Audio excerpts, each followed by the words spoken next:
இன்னைக்கு இளைஞர்களை பயன்படுத்தும் தலைவன் இருக்கானே தவிர இளைஞர்களுக்கு பயன்படும் தலைவன் இல்லை.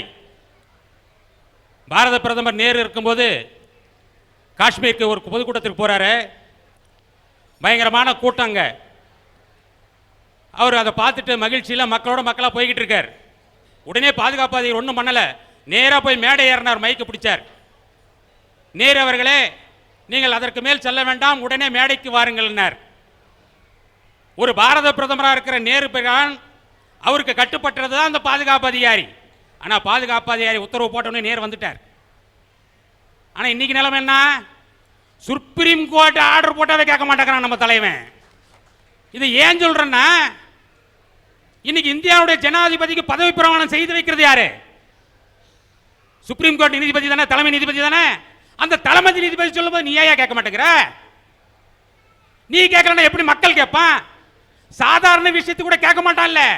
அங்க மக்கள் பிரச்சனை பண்றல்ல சார். ஒண்ணும் கிடையாது. அன்னைக்கு இருந்த பிரதமர்கள்லாம் என்ன சொன்னாங்க? அகிம்சையை கடைபிடிக்கணும், கடமை கண்ணியம் கட்டுப்பாடோடு இருக்கணும் தலைவன் சொன்னாங்க. இன்னைக்கு இருக்க தலைவன் நான் சொல்றான், அடங்க மறு, அத்து மீறி, ஆயுதம் ஏந்து திருப்பி அடி, இதான் சொல்றான். இதை சொன்னதுனால தான் நந்தி கிராமத்தில் நீங்க நடந்துகிட்டு இருக்கு. பாத்தீங்கல்ல, தலைமை எடுத்து சுட்டுக்கிட்டு இருக்கான், AK-47 எடுத்துக்கிட்டு. சார், ஒரு பிரதமரோ இல்ல முதல்வரோ பதவி ஏற்கிறாங்க. பதவி ஏற்கும்போது என்ன உறுதிமொழி சொல்லுவாங்க? இந்த நாடை செழுமையாக்குவேன், இந்த நாட்டை வல்லரசு ஆக்குவேன் அப்படின்னு சொல்லுவாங்க. ஒருத்தர் பிரதமரா பதவி ஏற்றுக்கிட்டாரு, நல்ல தலைவர். அவர் பிரதமரா பதவி ஏற்றவன அவர் என்ன தெரியும் முதல் வார்த்தை? என்னுடைய நீண்ட நாள் ஆசை நிறைவேறியது. இந்தியா ஒரு பயங்கரமான சூழ்நிலையை எதிர்நோக்கி கொண்டிருக்கிறதுனா, இந்த ஆள் பிரதமராக இருந்தால் எப்படி இருக்கும் இந்தியா? சார், இது நீங்க சிரிக்கிறதுக்கோ கைத்தட்டுறதுக்கோ சொல்லல, நடந்த நிகழ்ச்சி. என்னுடைய நீண்ட நாள் ஆசை நிறைவேறியதுன்னு சொல்லிவிட்டு அடுத்த சப்ஜெக்ட் என்ன தெரியுமா? இந்தியா ஒரு பயங்கரமான சூழ்நிலையை எதிர்நோக்கி கொண்டிருக்குதுங்க. நாடு எங்க போயிட்டு இருப்பாருங்க சார்? எத்தனை கட்சி சார் இந்த நாட்டுக்கு தேவை? எத்தனை கட்சி தேவை? காக்கா ஜாக்கா மாக்கா இஸ்கா வாக்கா யாக்கா எத்தனை கட்சி? எத்தனை கட்சி? எத்தனை கட்சி இருந்தாலும் மக்களுக்கு அது பயன்படுற கட்சியா இருக்கா? கிடையாது. நான் கேட்கிறேன், 5 வருஷத்துக்கு ஒரு தடவை எலெக்ஷன் இருக்கும் போது இவ்வளவு நாடகம் ஆடுறானே, 5 வருஷத்துக்கு பின்ன நம்மளுக்கு சீட்டு கிடைக்குமா கிடைக்காதா? அப்படியே கிடைச்சாலும் நம்ம ஜெயிப்போமா ஜெயிக்க மாட்டோமான்னு தெரியாததுக்கு முன்னையே இவ்வளவு ஆட்டாடுறானே. கடைசி வரைக்கும் நீ சாவர வரைக்கும் நீதாடா MLA, சாகர வரைக்கும் நீதாடா மந்திரின்னா இவன் என்ன பண்ணுவான்? என்ன பண்ணுவான் இவன்? ஒரு முறை காமராஜர் முதல் மந்திரியா இருக்காரு. முதல் மந்திரியா இருக்கும்போது கமலஹாசனை தெரியும் உங்களுக்கு, நடிகர் கமலஹாசன் அவர்களை. அவங்க அண்ணனுக்கு BSc சீட்டு வேணும். கமலஹாசனுடைய அவங்க அப்பாவும் காமராஜரும் நெருங்கிய நண்பர்கள். காமராஜர் சொன்னா உடனே சீட்டு கொடுத்துடலாம். ஆனா அங்க போய் கேட்கிறாரு. உடனே காமராஜர் சொல்றாரு, கல்வி இலாக்கா அந்த முதல்வர், கல்லூரியுடைய முதல்வரை கூப்பிடுறாரு. ஏப்பா சீட்டு இல்லைன்னு சொல்லிட்டாமே, மார்க்கு குறைவா அப்படின்னு கேட்கிறார். இல்லைங்க, நமக்கு அலாட்மெண்ட்டே 12 சீட்டு தான் அப்படின்னு சொல்றார். உடனே அவர் என்ன சொல்றாரு? அப்படியா, ஏன் அதை எதுவும் பண்ண முடியாதுன்னா, அதுக்கு தகுந்த இன்ஸ்ட்ருமெண்ட்ஸ் தான் நம்மகிட்ட இருக்கு, 12 பசங்களுக்கு உண்டானது தான் இருக்கு, அதுக்கு மேலே இல்லை அப்படிங்கிறாரு. உடனே காமராஜ் சொல்றாரு, 10 பேர் நம்ம விருந்தாளிங்க வந்துட்டாங்க, 10 பேர் எதிர்பார்த்தோம், 20 பேர் வந்துட்டு உடனே என்ன செய்ய போற? நீ திரும்ப சமையல் செய்ய போற, அது மாதிரி 2 ஷிஃப்டா பண்ணிடு சொன்னார். அந்த 2 ஷிஃப்ட்ல பண்ணி அவரை படிக்க வச்சு இன்னைக்கு நிறைய பேர் அந்த மாதிரி படிச்சு IAS IPS இருக்கான். ஏன்னா கல்வி கண் கொடுத்த காமராஜர் அல்லவா. இன்னைக்கு இருக்கிற தலைவன் என்ன பண்றான்? கல்வியை சந்தையாக்கிட்டான், மாணவனை கந்தையாக்கிட்டான், கந்தலாக்கிட்டான் மாணவனை. மக்களுடைய தேவையை புரிந்து அதற்கு உண்டானதை செய்யக்கூடியதுதான் தலைவன் சார். இன்னைக்கு முக்கால்னா தலைவனா 30 காரில் வந்துகிட்டு இருக்கான். தலைவனா எப்படி இருக்கணும் தெரியுமா? தன்னை பத்தி சிந்திக்காம மக்கள் நலனை பத்தி சிந்திக்கிற தலைவனா இருக்கணும். அண்ணா இந்திரா காந்தி அம்மா பிரதமராக இருக்கும்போது அன்னைக்கு பொற்கோவிலில் ராணுவத்தை அனுப்பிச்சிட்டாங்கன்னு கோவத்தில் இருந்தாங்க சீக்கிய தீவிரவாதிகள். அந்த அம்மாவுக்கு பாதுகாப்பு கருதி அந்த பாதுகாப்பு அதிகாரிகள் அந்த அம்மா கிட்ட போய் சொன்னாங்க. என்னன்னு சொன்னாங்க? இந்த மாதிரிங்க உங்க உயிருக்கு ஆபத்து இருக்கு பஞ்சாப் தீவிரவாதிகளால, அந்த சீக்கியங்களை மட்டும் உங்க பாதுகாப்புல இருந்து நீக்கிடுங்கன்னு சொன்னாங்க. அதுக்கு ஒன்னே ஒன்று சொன்னாங்க, அம்மா, நான் என் ஒருத்தி உயிருக்காக ஒரு மதத்தையே நான் தள்ளி வச்சுட்டேன்னா இந்தியா ஒரு மதசார்பற்ற நாடுங்கிறதுக்கு அர்த்தம் இல்லாமல் போயிடனார். இந்தியா ஒரு மதசார்பற்ற நாடு இல்லைன்னு ஆயிடுமே அப்படின்னாரு. அதுக்கு பின்னாடி இந்திரா காந்தியை சீக்கிய தீவிரவாதிகள் சுட்டது வேறு கதை. ஆனா இந்தியாவுடைய இறையாண்மைக்காக தன் உயிரை தியாகம் செஞ்சாங்க அந்த தலைவர் எங்க? ஐயா வணக்கம். நீங்க இதை சொன்ன எனக்கு ஒரு சிந்தனை தோணுது. நான் இந்த சிந்தனை சொல்றதுக்கு யாரும் என்ன தவறா நினைக்க கூடாது. இந்திரா காந்தி அம்மையார் அவர்கள் ஒரு சீக்கிய இனத்தை மதத்தை ஒதுக்கி வைத்திடக்கூடாது, இந்தியாவின் இறையாண்மையை நினைக்க வேண்டும், மத சார்பற்ற நாடு என்று நினைத்தார். இந்திரா காந்தி அம்மையாரை மதிக்கிறேன், கரெக்ட். ஆனால் அதே இந்திரா காந்தி அம்மையாருடைய பாதுகாவலராக இருந்த ஒரு சீக்கிய இனத்தை சார்ந்த மதத்தை சார்ந்த ஒருவர் அவரை சுட்டுக் கொன்று விட்டார். அதற்காக இந்தியாவிலே அத்தனை சீக்கியர்களையும் இந்திய நாடு ஒதுக்கி வைத்து விடவில்லை. கரெக்டா? உண்மை உண்மை. இன்னும் சொல்ல போனால் இன்றைக்கு மன்மோகன் சிங் என்பவரையே இந்திய நாட்டின் பிரதமராக ஆக்கி இருக்கிறது காங்கிரஸ் இயக்கம். ஓகே, காங்கிரஸ்காரர்களுடைய மனித நேயத்தை பாராட்டுகிறேன். ஆனால் இலங்கையிலே வாழக்கூடிய தமிழினம் வாடிக்கொண்டிருக்கிறது, கண்ணீர் வடித்துக் கொண்டிருக்கிறது. ஒரு சீக்கிய மதத்தை சார்ந்த மன்மோகன் சிங் மட்டும் இந்தியாவில் பிரதம மந்திரியாக ஆகியிருக்கிறார்.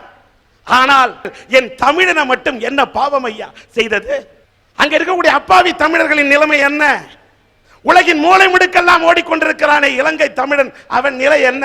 நான் தீவிரவாதிகளை பற்றி பேசவில்லை, விடுதலை புலிகளை பற்றி பேசவில்லை, உண்மையான தமிழ் இனத்தை பற்றி நினைத்து ஆதங்கப்படுகிறேன். ஐயா, கிளி எப்படியா கத்தும்? கிளி எப்படி கத்துமா? கீ கீங் கத்தும். குயில கூக்குன்னு, காக்கா காக்கானும். அப்ப மயிலன மாமாவா கத்தும்? இப்படிதாயா ஒரு பொண்ணு ஒரு பையனை பார்த்து கேக்குறா, மயில் எப்ப மாமான்னு கத்துதோ அப்ப நான் உன்னை மாமான்னு சொல்றேன், அதுக்கு முன்னாடி போமான்னு சொல்லிட்டு போறாயா. அப்ப அந்த பையனோட மனசு எப்படி வேதனைப்படும்? இப்படி நொந்து போய் எழுதுறான் பாரியா 3 கவிதை. சுட்டெரிக்கும் சூரியனை கூட நம்பு, சுத்தி வரும் பொண்ணா மட்டும் நம்பாத. நீ என்ன ஒரு டைம் சொல்லி இன்னொரு டைம் சொல்ல?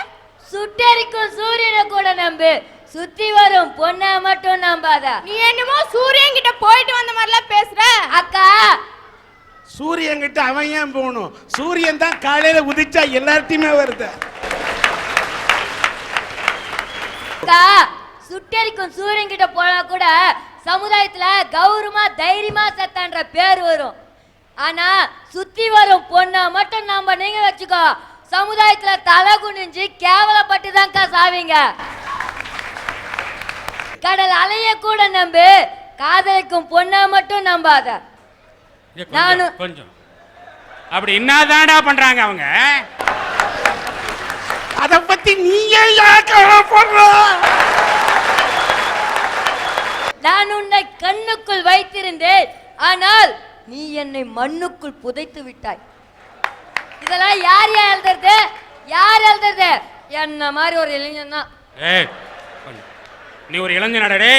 தாத்தா, டவுசர் போற வரையும் தான் நான் பையன், நல்லா பாத்துக்கோ. பேண்ட் போட்டுக்கிறேன்னா அப்ப நான் இளைஞன் தான். நிமிஷம். என்ன ஐயா, எங்க வீட்டு பக்கத்து வீட்டு அங்கிளுக்கு 50 வயசு ஆகுது, அவரு டவுசர் தான். அப்புறம் அப்பா அவரு இளைஞரா? அக்கா, நீ குண்டு சட்டிலேயே குதிரை ஓட்டுற, மெட்ராஸுக்கு போய் பாருக்கா, 58 வயசு கிளவி கூட தான் டவுசர் போட்டு சுத்துற. இதுக்கு என்னக்கா சொல்ற? ஐயா, பையன் ஒருத்தர் ரோட்ல போறான், பொண்ணு மேக்கப் போட்டு நிக்கிற. என்னமா மேக்கப் தெரியுமா? எப்படின்னு கேளுங்க. இங்க ரோஸ் பவுடரா, இங்க ரோஸ் பவுடரா, ஜிகனாமா. இதெல்லாம் விட்டுருங்க. கையில போடுற வலையில காதுல போட்டு வச்சுங்கிறாங்கய்யா. இதோட ஒரு கொடுமை, டேப்ப கூட கொஞ்சம் லூசா சுத்துவாங்க. இவங்க போற ட்ரெஸ்ஸுக்குது பாருங்க, எவ்வளோ டைட்டா போடுறாங்க. ஜீன்ஸ் பேண்டா, டி ஷர்ட்டா, இங்க ஒரு ஓட்டையா இங்க ஒரு ஓட்டையா. அந்த ஓசோன்ல இருக்கிற ஓட்டையை கூட அடிச்சுறா, இங்க இருக்கிற ஓட்டையை அடிக்க மாட்டேங்கிறாங்க.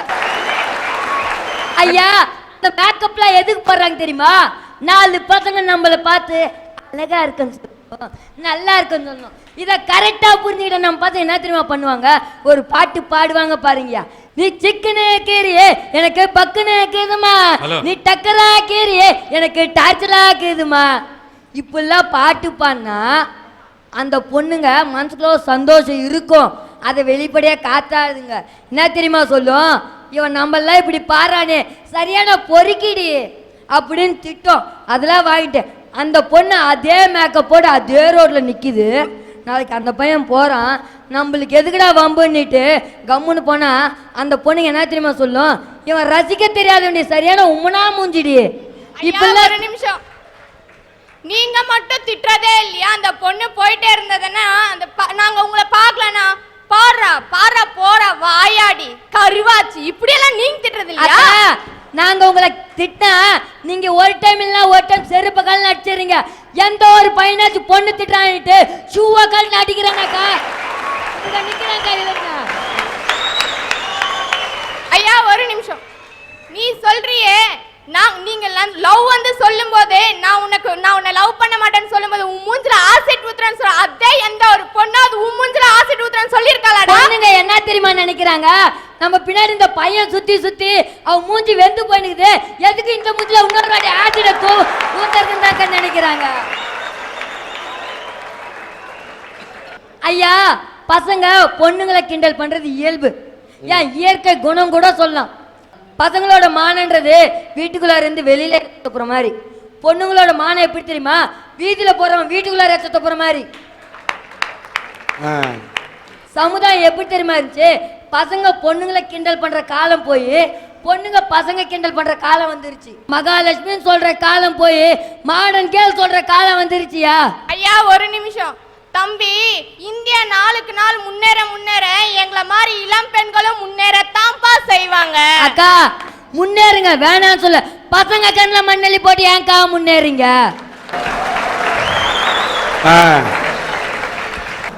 சண்டைக்கோழி படம் பார்த்திருக்கீங்களா? சொல்லு சொல்லு. மீரா ஜாஸ்மின் அதுல காலேஜ் போறன்ற பேர்ல சினிமா தியேட்டருக்கு போனாங்களா, அமைதியா இருக்க வேண்டியது தானே, படத்தை பார்க்க வேண்டியது தானே. என்ன தெரியுமா பண்ணாங்க, கழுத்துல போற துப்பட்டாவை எடுத்து தலையில கட்டிக்கிட்டு டா எவன்டா நாங்க தலைப்படுத்த போறோம், டா எவன்டா அவன் தலைப்படுத்த போறோம்னு சொல்றாங்க. ஐயா ஒரு நிமிஷம், நீ என்னமா சொல்லிய பசங்களும் அந்த மாதிரி கட்டிட்டு ஆடுறதே இல்லையா? அக்கா சேட்டா பண்ணாதான்க்கா குரங்கு, இது மாதிரி பண்ணாதான்க்கா பையன். ஒரு பொண்ணு இது மாதிரி பண்ணா அந்த சமுதாயத்துல அந்த பொண்ணுக்கு என்னக்கா பேர் வரும்? என்ன வரும் சொல்லு. என்ன வரும் சொல்லு. பசங்க திட்டமா பொண்ணுங்களை காரி முய்வாங்கக்கா. ஒரு பையன் ஒரு பொண்ணுகிட்ட லவ் லெட்டர் கொடுக்குறான். அந்த பொண்ணு என்ன பண்ணும், லெட்டர் வாங்கி படிச்சு பார்த்துட்டு உனா பிடிச்சிருக்கு உனா பிடிக்கலன்னு சொல்லிட்டு போயிடணும். அவன் என்ன தெரியுமா பண்ணுவா, 4 பேர் இருக்காங்க கூட பார்க்காம லெட்டரை வாங்கி கிழிச்சு போட்டுட்டு போட ராஸ்கல் உங்களை அறிவில்லையா, செருப்பாலை பண்ண உனக்கு அக்கா தங்கச்சியோ பிறக்கலையான்னு கேட்குறான். நான் கேட்குறேன், இதே எந்த ஒரு பையனாச்சு பொண்ணு லவ் சொல்றான்ட்டு 4 பேர் முன்னாடி அடிச்சு உனக்குலாம் அண்ணன் தங்கச்சியோ பிறக்கல எவன் எவன் எவன் ஒருத்தனாச்சு கேட்குறான். நிற்கிறான் இல்லைங்க. நீ என்னமோ சொல்றியே, அதே நாங்க பொண்ணுங்க காதலுக்கு ஹாய் சொன்னா உலக அழகி, காதலுக்கு பாய் சொன்னா உள்ளூர் கிளவி என்றடே எங்களை பார்த்தா உனக்கு கிளவியா இருக்கா? அக்கா காஞ்சி ஃபிஷ் காஞ்சி போனா கருவாடு, ஃபிகரை நம்பி போனா திருவாடுக்கா.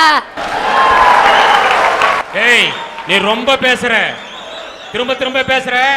நாய் கடிச்சா நடுவுடு, நான் கடிச்சுன்னு வச்சுக்க மவனே நேரா சுடுகாடுதான். தாத்தா எல்லாரும் அங்கதான் தாத்தா போனோம், எதுக்கு தாத்தா அதுக்குள்ள அவசரப்படுற, உக்காரு தாத்தா. ஐயா ஒரு பொண்ணு பஸ் ஸ்டாண்ட்ல நிக்கிறா, நல்லா திரிஷா மாதிரியே இருக்கா. எங்க மாதிரி இளைஞர்களை ஏன் தெரியுமா திரிஷா பிடிக்கும், திரிஷாவோட சின்ன கண்ணு பட்டக்கு பட்டக்கு பட்டக்கு நடிக்கும் போது எங்களோட மனசு கடக்கு கடக்கு கடக்கு நடிக்குயா. உன்ன மாதிரி பசங்களை பெத்த அப்பா அம்மா வயிறு பக்கு பக்குன்னு அடிக்குதுடா. நீ இப்படி பேசுறதெல்லாம் பார்க்கக்குள்ள. உங்க அப்பா என்ன பண்றாரு? அப்பா பார்பர் ஷாப் கடை வச்சிருக்காருயா, பார்பர் ஷாப் கடை வச்சிருக்காருயா. நான் அப்பா இப்பெல்லாம் கஷ்டப்படுறாரு நிறுத்தையா, கிளாஸ்ல இதுவரை ஃபர்ஸ்ட் ரேங்க் எடுத்துட்டு இருக்கையா. அது மட்டும் இல்லையா, ஸ்போர்ட்ஸ்லயும் சேர்ந்துருக்க, 40 சர்டிஃபிகேட் வாங்கியிருக்கையா. ஐயா இந்த மெடல் உங்க கையில போடுங்க. அந்த மெடலை நீ வாங்கினதை விட